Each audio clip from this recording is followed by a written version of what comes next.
Sino ang nagdudusa pag winawasak yung kalikasan? Sino? Yung mahihirap. Muling naging usap-usapan sa social media ang pangalan ni environmentalist at philanthropist at former DENR Secretary na si Gina Lopez, matapos mag-viral ang mga lumang pahayag niya tungkol sa pagsira ng kalikasan at epekto nito sa mga mahihirap. Marami sa mga netizens ang nagsabing, "She was right all along." But they silenced her. Kung matatandaan na sa loob lamang ng unang 6 na buwan ng kanyang panunungkulan bilang Secretary ng Department of Environment and Natural Resources noong 2016, ipinasara ni Gina Lopez ang 23 mining operations at kinansela ang halos 75 mining contracts na nakitang lumalabag sa mga batas pangkalikasan.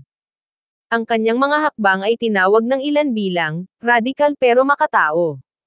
Subalit, nagdulot ito ng galit mula sa mga malalaking mining companies at ilang politiko na umano'y may interes sa industriya ng pagmimina. Noong Mayo taong 2017, hindi siya na-confirm ng Commission on Appointments sa kabila ng kanyang malakas na suporta mula sa publiko at mga environmental groups.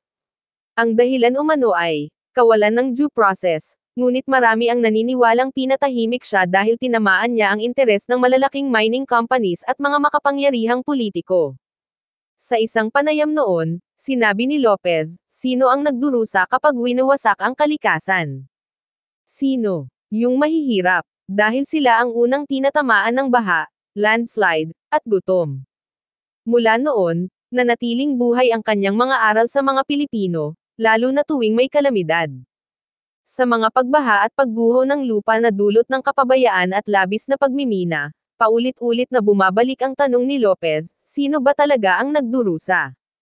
Matapos siyang pumanaw noong 19 ng Agosto taong 2019 dahil sa brain cancer, marami ang nagbigay pugay kay Gina Lopez, hindi bilang politiko, kundi bilang boses ng kalikasan at tagapagtanggol ng mga naaapi. Ang kanyang mga salita, na dati ay binaliwala ng ilan, ngayon ay tila propesiya na nagkatotoo sa bawat bagyong pumapatay, sa bawat bundok na gumuho, at sa bawat dagat na unti-unting namamatay.